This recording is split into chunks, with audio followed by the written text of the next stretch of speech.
Vamos explorar o sistema de encanamento do corpo, a bexiga e a uretra.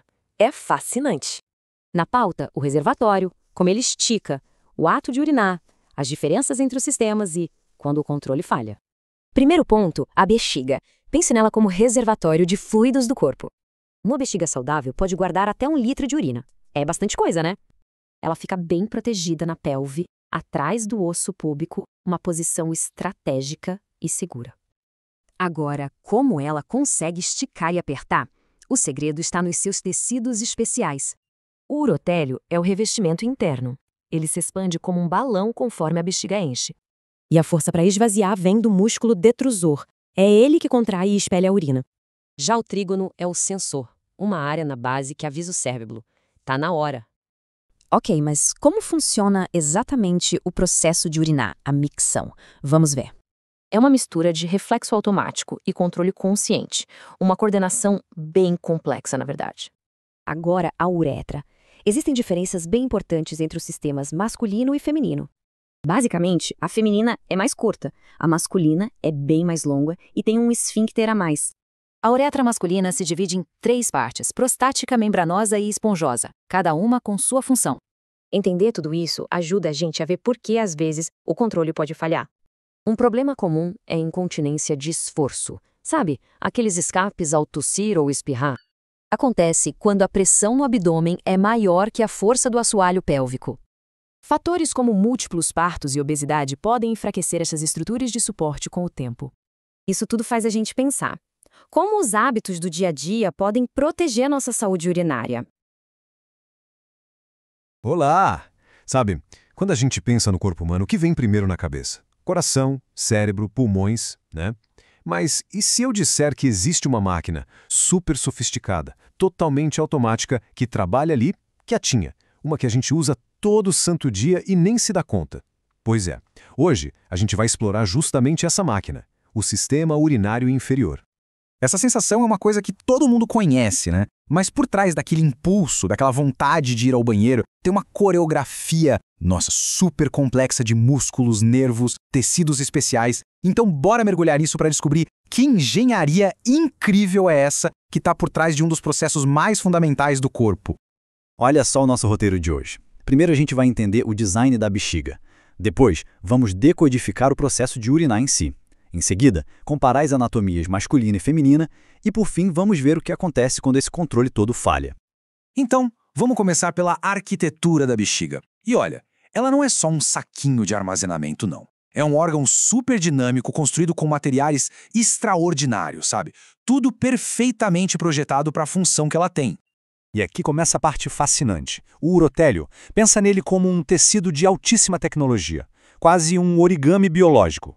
Ele reveste a bexiga por dentro e tem essa capacidade, assim, única de se esticar, de se desdobrar, conforme o volume aumenta, sem rasgar.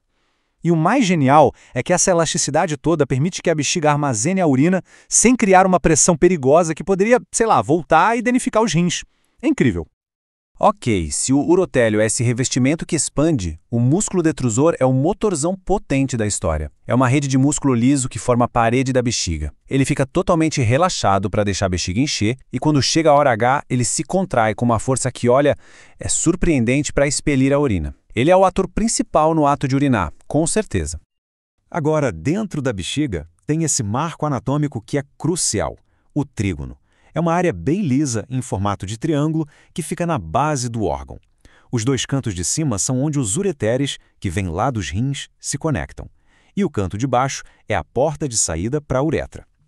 Pensa nele como um centro de controle de tráfego, garantindo que o fluxo siga sempre na direção certa. E qual a capacidade de tudo isso? É impressionante. A bexiga pode segurar até 1000 mililitros, isso mesmo, 1 litro inteiro de urina. Isso só mostra o quão incrível é a elasticidade do urotélio e a capacidade de relaxamento do músculo detrusor. Os dois trabalhando, assim, em perfeita harmonia. Beleza, agora que a gente já entendeu as peças, vamos ver como elas trabalham juntas. O ato de urinar, que o nome técnico é micção, é uma interação fascinante entre o sistema nervoso autônomo e o nosso controle voluntário. Envolve todo um sistema de portões, os esfíncteres, que operam tanto no automático quanto sob nosso comando. Vamos quebrar esse processo em etapas. Primeiro, a fase de armazenamento. A bexiga está relaxada, como um balão enchendo devagarinho, e os portões de saída estão fechados. Depois, a percepção. Conforme a bexiga estica, os sensores na parede mandam um sinal. Atenção, o nível está subindo. Aí vem a vontade.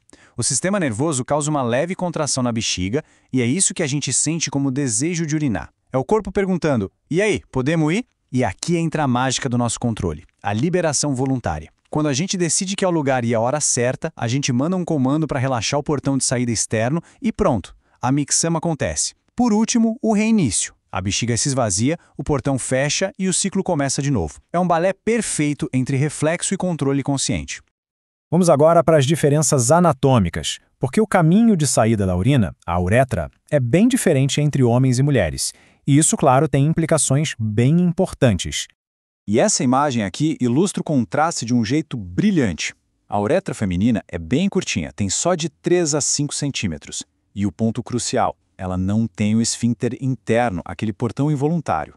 Já a uretra masculina é bem mais longa, com uns 20 centímetros, dividida em 3 seções, e ainda tem aquele esfíncter interno, que dá um nível a mais de controle. Essas diferenças de estrutura são fundamentais. Entender essa anatomia toda nos leva direto para o nosso último tópico. O que acontece quando esse sistema de controle tão bem ajustado é comprometido? Vamos falar um pouco sobre a incontinência por estresse. Então, a incontinência por estresse não é uma doença. É mais um problema mecânico. Acontece quando a pressão dentro do abdômen aumenta de repente, tipo numa tosse, num espirro ou ao levantar algo pesado. E o mecanismo do esfíncter não tem força o bastante para manter o portão fechado. Aí fica a pergunta, né? Por que é que esse mecanismo, que normalmente é para ser tão robusto, pode enfraquecer? Bom, existem vários fatores que podem comprometer a força do assoalho pélvico e dos músculos do esfíncter.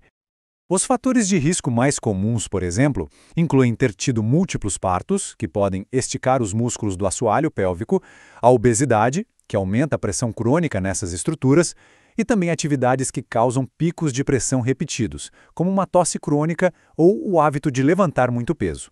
Essa citação nos lembra de algo muito importante. O corpo não é uma coleção de partes isoladas.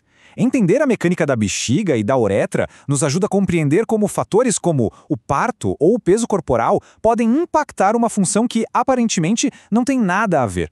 Tá tudo interligado. E assim a gente termina essa nossa análise. A bexiga e a uretra formam um sistema que equilibra armazenamento e liberação, reflexo e controle de um jeito quase perfeito. E isso leva a gente a uma reflexão final. Se essa máquina oculta já é tão complexa, imagina quantos outros processos incríveis estão acontecendo no nosso corpo agora mesmo, completamente fora da nossa consciência. Muito obrigado pela companhia.